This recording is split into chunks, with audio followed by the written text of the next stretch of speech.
Our next presenter, I'd like to introduce Stu Eisenman from eRevolution. Stu?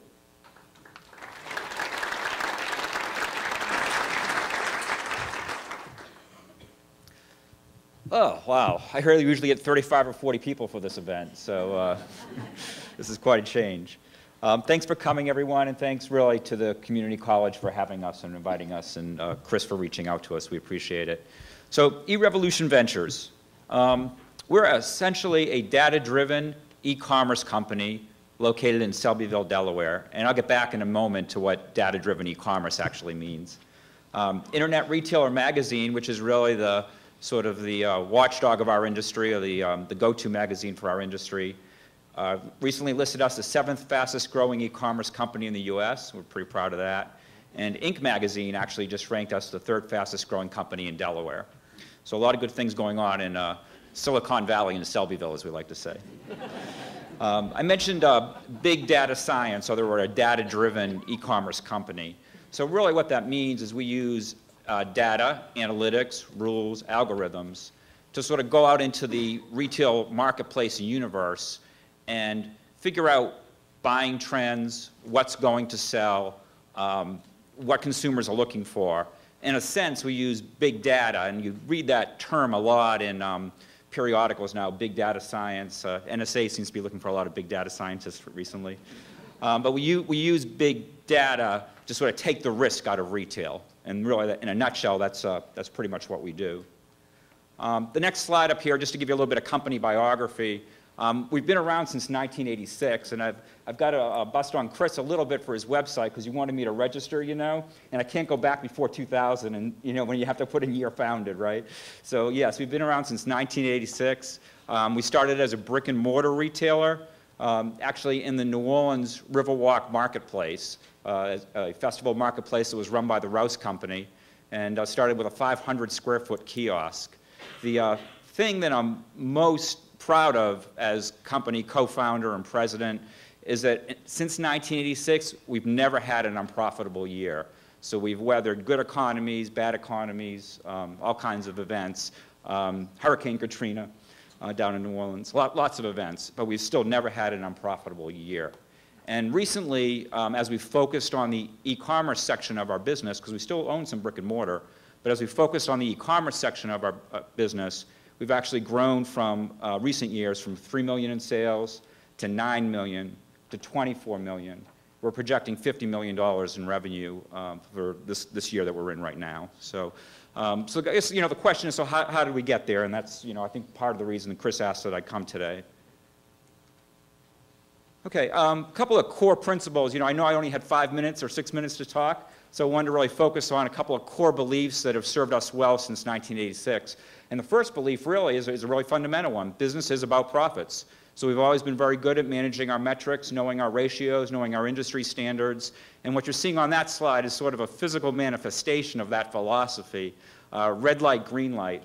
So with the help of our outstanding CIO from Lithuania, who's actually here today, and he's 6'7", so you can't miss him, right? We've integrated red light, green light into our software back end of the company. So each day is broken down, you know, in terms of when we, you know, what we need to do to break even for the day and become profitable. And when that happens, the light, you guessed it, right, changes from red to green. So little chairs go up in the office. It's also a great way to keep your staff there late after hours, because usually it's about 6:30, you know, in the evening when the light changes, depending on the time of year. So business is about profit and red light, green light.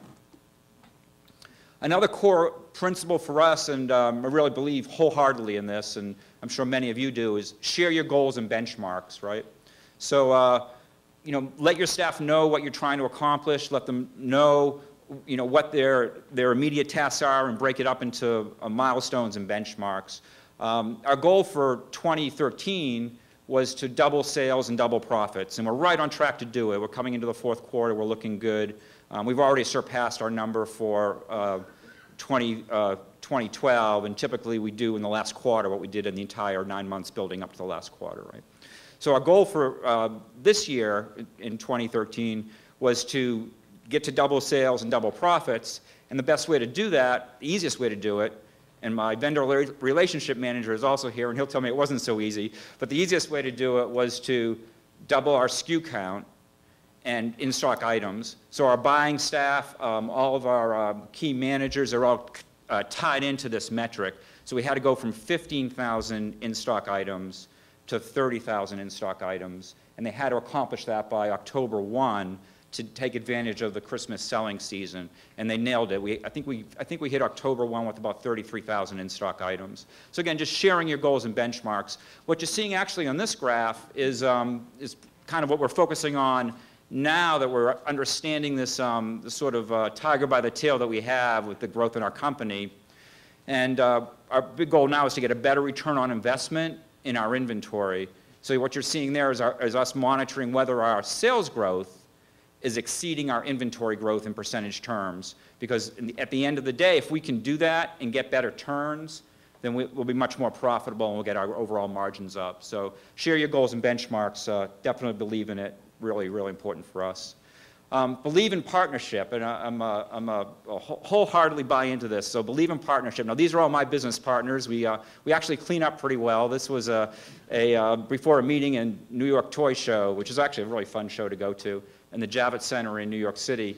But whether it's literally partnership, in other words, giving people equity in your company or allowing them to buy into your company, or philosophical partnership, getting people, working with people. The bottom line is believing that together and working with people, you'll get more done faster and more profitably than you will do by yourself. So believe in partnership, something we try to live. And then listen, observe, and emulate. I just put up on this slide a few of the companies that I follow. Warby Parker, by the way, I think is an amazing company. They're really revolutionizing the way that people buy eyewear. And Henry Hines, actually, in the bottom right there, is kind of a hero of mine. He was an early innovator of the Hines Company in terms of employee incentives, employee programs to make people involved and buy ownership in the company. But listen, observe, and emulate, very important. And we apply that a lot when we're looking at competitors. So we'll often look at a competitor and say, how are they getting that product for the right price? What do we need to do to beat them to the punch? Do we need to be importing it direct? Do we need to eliminate touch points? All very basic but very good stuff for us. So listen, observe, emulate sounds pretty nice, but when we apply it to a competitor, it can be pretty cutthroat. And we like that, though. It's not a bad thing. Okay. And then the last slide, embrace change, right? Our company is totally transformed. I mean, we're seeing, incredible changes in the way consumers buy product, right? I mean, you can get same-day delivery in many cities. Just massive changes in just consumer behavior. You can go into a store and scan a barcode and figure out if the price is right or whether you should order it online. So rather than fight those trends, we realize that we're in a global economy, and we want to embrace change and use it to build and make us stronger. And then the last comment I would make is just moving forward, like what we're looking for 2014. We are stocking $100 million in sales. I mean, our goal is to double again this year. We're already selling in Canada, and by the end of November, we'll be selling in the UK. So a global strategy is part of what we're doing. So I hope I didn't speak too fast. I know I talk fast sometimes. But I guess at this point, that's kind of our story. And I appreciate you guys listening, and I'd be happy to answer any questions. Thank you. First, thank you for choosing Delaware, and that's what I want to know coming from Louisiana. What made you find and come to Delaware? I came to actually Ocean City, Maryland first. I was working for another retailer, first as a marketing director and then as a managing partner. And then in 1997, we went out on myself and one of my guys that was in that photo went out on our own and formed our own company.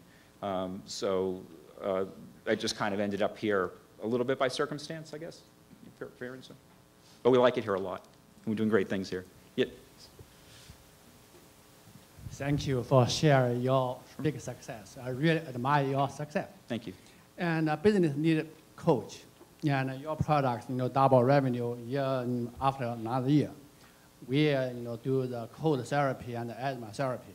We do have that potential, but I do not know how to do it. Now, do you accept business students, not business coach? Business students. We actually have a couple of internship programs going on, but you know, I think one thing that's really helped us with our success, and I had to think really hard to distill what we're doing, you know, down to a few slides, but I also a core belief is believing in the next leadership, generation of leadership within your company. So we really have just an amazing executive team, about 5 or 6 individuals who are really going to help us take us to the next level. So I guess that would maybe answer your question a little bit. Not quite about education, but as close as I could get. Hi, yeah, you're in Selbyville. Very grateful for that. What kind of internet broadband service are you getting there? That's a good question. Joe, can you answer that question? Because just the carrier. Okay, so you don't have Maryland broadband coming in through. No. Okay, no. so all right. Well, I wanted to let you know that some of us are looking into broadband for the entire county. Gotcha. Do you think that would be an improvement? I think. I think. Might, yeah. Questions now. Hi, Brad Ripke from Wawa Incorporated. Our company has always been, you know, we built ourselves from our niche and grew our way up. What is your niche that's, you know, showing that you are your part compared to the Goliaths out there in e-marketing? Yeah, really, you know, what we try to do, and I think I mentioned it before, but we really try to take the risk out of retail. So really our niche is taking all this information that's available and using it to make really informed, on-target buying decisions. Like our inventory is our single greatest asset, okay? So what we want to do is we want to get the maximum return on investment on that inventory. So we're constantly moving in and out of SKUs, all right? And using that data and using it intelligently and constantly refining it and constantly trying to make it better. I mean, currently, we have right now, I guess we have about 34,000, 35,000 items in stock, right? But we're gathering data on 15 million items, okay? And part of what, you know, I talked a little bit before about just changes in our industry. You know, part of what's happening in our company is just to store that kind of information and have access to it. The costs have come down so much in the last couple of years. Like we couldn't have built this business 5 years ago, right? But with the things that, you know, it's available on cloud servers and everything else, we can do that. We can store this data or analyze it. But, you know, sometimes when we have bank folk in, right, we got to talk about, you know, our plans for next year and all that. And the great thing is, like, so I can, out of 15 million items I'm tracking right now, I just got to pick the best 35,000. So it's a very when you distill it down like that, it becomes very manageable for us. What sources do you use before the All kinds of, and that is a little bit of our secret sauce, you know.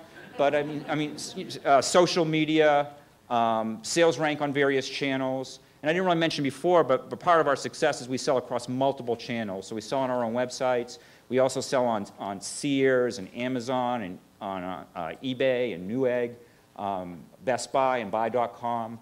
So we sell on multiple channels. So we're gathering data points basically from all these different access points.